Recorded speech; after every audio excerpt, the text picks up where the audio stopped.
بسم اللہ الرحمن الرحیم۔ معزز ناظرین السلام علیکم۔ ناظرین، آج میں حضرت علامہ البانی رحمۃ اللہ تعالیٰ علیہ کی قلم سے تحریر شدہ دیانتداری کا انتہائی دلچسپ اور سبق آموز واقعہ آپ کی نظر کرنا چاہوں گا۔ ویڈیو کا باقاعدہ آغاز کرنے سے پہلے نئے آنے والے تمام دوستوں سے درخواست ہے کہ چینل کو سبسکرائب کر دیں اور بیل آئیکن کو بھی دبا دیں تاکہ اس طرح کی منفرد اور معلوماتی ویڈیو کا نوٹیفیکیشن بر وقت آپ کو ملتا رہے۔ حضرت علامہ شیخ محمد البانی رحمۃ اللہ تعالیٰ علیہ بیان کرتے ہیں کہ میں مکہ معظمہ میں مجاور تھا۔ ایک دن ایسا آیا کہ کھانے کو کچھ نہ ملا اور میں بھوک سے نڈھال ہو گیا۔ بھوک کی اس حالت میں باہر نکلا تو راستے میں ایک تھیلی پڑی ہوئی ملی۔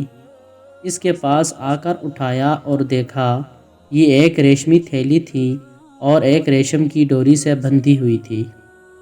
جب میں نے اسے قیامگاہ پر لا کر کھولا، اس تھیلی میں نہایت قیمتی موتیوں کا ایک ہار موجود تھا۔ بازار کی طرف نکلا تو دیکھا ایک شخص رومال ہاتھ میں لیے پکار رہا ہے، ایک تھیلی جس میں موتیوں کا ہار تھا گم ہو گئی ہے۔ جو بھی صاحب اس کا پتہ دے گا ان کو شکریہ کے طور پر 500 دینار انعام دوں گا جو اس رومال میں بندھے ہیں۔ پھر آپ فرماتے ہیں کہ میں اس شخص کو اپنی آرامگاہ میں لے آیا اور تھیلی نکال کر اس کے حوالے کی۔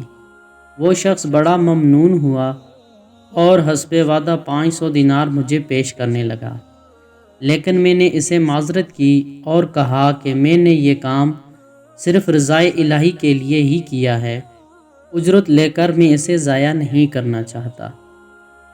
تاہم اس شخص نے وہ 500 دینار قبول کرنے پر بہت زور دیا، لیکن میں برابر انکار کرتا رہا، یہاں تک کہ وہ تنگ آ کر چلا گیا۔ اس واقعہ کے کچھ عرصہ بعد میں نے مکہ مکرمہ سے رحلت سفر باندھا اور ایک سمندری جہاز پر سوار ہو گیا۔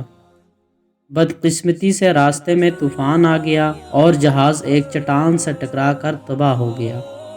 میرے سوا سب مسافر جان کی بازی ہار گئے۔ میرے بچنے کی یہ صورتحال ہوئی کہ ایک تختہ میرے ہاتھ لگ گیا اور اس تختے کی مدد سے بہتا ہوا میں ایک جزیرے کے ساحل تک آ پہنچا۔ اس نے اتفاق یہ ہوا کہ اس جزیرے کے باشندے بھی مسلمان تھے۔ میں وہاں کی ایک مسجد میں ٹھہر گیا۔ لوگوں نے مجھ سے حال دریافت کیا تو میں نے ان کو سارا واقعہ سنا دیا۔ لوگ یہ واقعہ سن کر بہت متاثر ہوئے اور میرے ساتھ نہایت اچھا سلوک کیا۔ بہت سے لوگ مجھ سے قرآن کریم کی تعلیمات حاصل کرنے کے لیے بھی آنے لگے اور اپنے بچوں کو بھی قرآن پاک کی تعلیمات کے لیے بھیجنے لگے۔ تھوڑی ہی مدت میں یہ لوگ مجھ سے بے حد مانوس ہونے لگے اور مجھے اپنا مرشد سمجھنے لگے۔ اس کے علاوہ وہ مجھے مالی امداد بھی کیا کرتے تھے اور دوسری کئی قسم کی خدمات سر انجام دینے سے بھی گریز نہ کرتے۔ ایک دن انہوں نے آپس میں کچھ مشورہ کیا اور پھر میرے پاس آ کر کہا، ہماری رائے یہ ہے کہ آپ شادی کر لیں اور یہاں مستقل امامت اختیار کر لیں۔ میں نے کہا جیسے آپ لوگوں کی خوشی۔ چنانچہ انہوں نے بتایا کہ ہمارے ہاں ایک مالدار یتیم لڑکی ہے، ہمارے خیال میں اس کے لیے آپ سے بہتر شوہر ملنا مشکل ہے۔ اگر آپ رضامند ہوں تو اس لڑکی کی شادی آپ سے کرا دیں۔ میں نے اپنی رضامندی کا اظہار کیا اور کچھ عرصہ بعد میرا اس لڑکی سے نکاح بھی ہو گیا۔ جب میں نے خلوت میں اپنی بیوی کو دیکھا تو یہ دیکھ کر میں حیران رہ گیا کہ وہی تھیلی والا ہار اس کے گلے میں پڑا ہوا ہے۔ دریافت کرنے پر معلوم ہوا کہ یہ لڑکی اسی حاجی کی بیٹی تھی جسے میں نے محض اللہ کی رضا کے لیے یہ ہار واپس کر دیا تھا۔ لوگوں نے بتایا کہ جب اس لڑکی کا باپ حج سے واپس یہاں آیا تو اپنے قیمتی ہار کے گم ہونے اور پھر اس کے مل جانے کا واقعہ اکثر بیان کیا کرتا تھا۔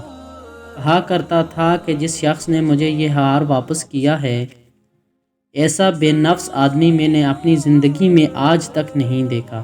پھر وہ یہ دعا بھی کیا کرتا تھا کہ کاش اس کی مجھ سے یہاں ملاقات ہو جاتی تو میں اپنی بیٹی کا نکاح اس سے کرا دیتا۔ پھر آپ فرماتے ہیں کہ اللہ تبارک و تعالیٰ کی ذات نے اس مرحوم حاجی کی دعا کو شرف قبولیت عطا فرمائی اور اس لڑکی کا نکاح میرے ساتھ ہو گیا، اور اللہ پاک نے اس بیوی سے مجھے اولاد سے بھی نوازا۔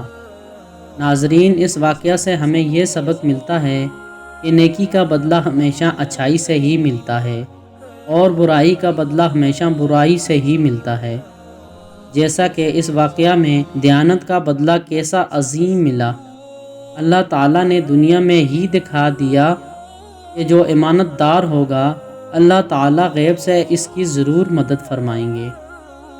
اللہ رب العزت سے دعا ہے کہ ہمیں اس واقعہ سے سبق حاصل کرنے کے ساتھ ساتھ عمل کی بھی توفیق عطا فرمائے، آمین۔